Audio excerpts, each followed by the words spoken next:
अस्सलामु अलैकुम वरहमतुल्लाह। अल्हम्दुलिल्लाहि वकफ़ा वसलामुन अलल्लज़ीना इस्तफ़ा अम्मा बाद।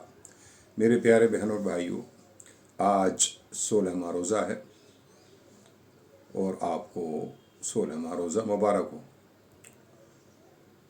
मेरे बहनों और भाइयों, आज आपसे थोड़ी सी बात करनी है। बात यह है कि रमज़ान शुरू होने से पहले कितना शोर होता है कि रहमत का महीना आ चुका है, मग़फ़िरत का महीना, बख्शिश का महीना आ गया है।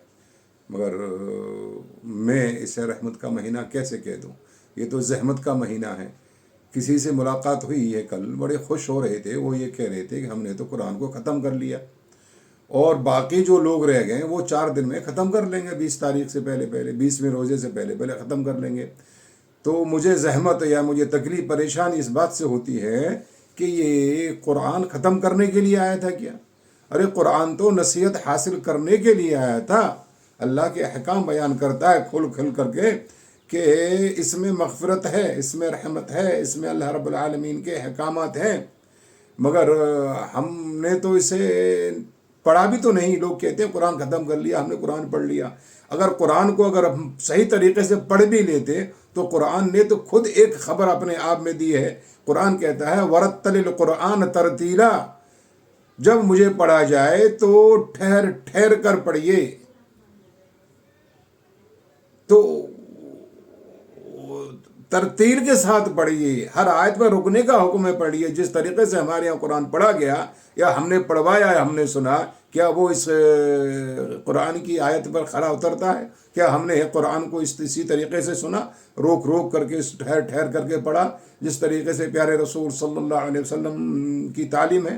कुरान करीम के अंदर मैं पिछले बार भी कह चुका हूँ कि 4 लफ्ज़ ऐसे हैं कि एक ही तकरीबन मिलते जुलते हैं, जैसे कि सा, सीन, शीन, स्वाद। तो कौन सा हाफिज है ये मुझे बताए कि इतनी रफ्तार में यअलमून तालमून और काफिरून पढ़ने के अलावा कोई बात समझ में नहीं आती, तो इन लफ्ज़ों की अदायगी उसने की होगी। हालांकि कुरान करीम की एक सिफत ये है कि छोटी सी लफ्ज़ में बड़े बड़े माने हो जाते हैं। जैसे कि कुल या कह दीजिए, अब किसी ने बड़ा काफ ना पढ़ करके कुल या कह दिया तो इससे तुम इसका तो तर्जुमा मतलब गलत हो गया, खा लीजिए। अब वो कहते हैं मैंने कल्ब से, तो मैंने दिल से, और उसने कह दिया कल्ब से तो कुत्ते से। तो कितने बड़े इसमें माने और मफहूम बदल जाते हैं। क्या यही हमारे रहमत का महीना था?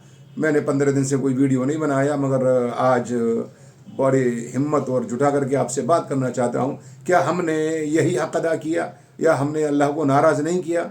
यार हमने तो सीना तान तान कर अल्लाह के सामने ये गुनाह किया है, सीना तान तान अल्लाह के सामने खड़े हो गए कि इस कलाम को इस तरीके से पढ़ेंगे जिसके तरीके से और दूसरा कलाम कोई नहीं पढ़ता।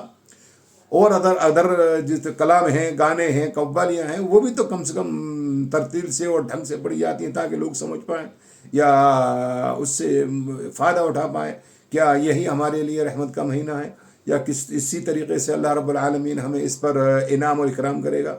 तो मेरे बहनों और भाइयों, इस कुरान ने एक खबर और दी थी। अहम बात जो कहने की मेरा मतलब मकसद ये था कि हमने तो जिस चीज़ को समझना चाहिए था उसे नहीं समझा, और जिसे नहीं समझना चाहिए था उसे समझ लिया।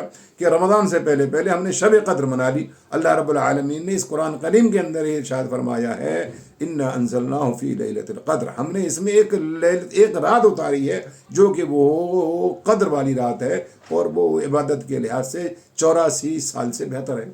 वो कब आएगी? वो 20 रोज़े के बाद शुरू होगी।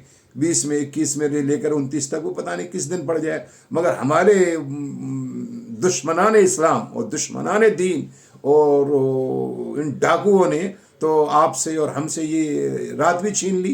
क्यों? 20 तारीख से पहले पहले सारे कुरान ख़त्म कर दिए जाएंगे, समझ रहे हैं, ख़त्म। तो फिर किसको ये रात मैसर होगी? مجھے بڑا درد ہے دل میں، بڑا مطلب مجھے بڑی چبھن ہے اس بات کی کہ میں آپ سے باتیں کروں، تو اب یہ لیلۃ القدر جو 84 سالوں سے بہتر تھی وہ ہم اور آپ کو نہیں ملے گی، کیونکہ ان مولویوں نے اور ان اماموں نے، ان حافظوں نے ہمارے اور آپ کے ہاتھ میں 20 تاریخ کو ختم کر کے دے دیا۔ تو کتنا بڑا نقصان اس امت کا ان مولویوں نے کیا ہے اور ان حافظوں نے کیا ہے۔ کہاں ضرورت پیش آئی تھی، کہاں ان حافظوں کی یا ان جو ڈکیتیاں ڈال رہے ہیں ہمارے دین میں، ان کی کہاں ضرورت محسوس ہو رہی تھی۔ آپ اکیلے خود تراویحیں پڑھ لیتے، تہجد پڑھ لیتے، یہ تہجد ہے۔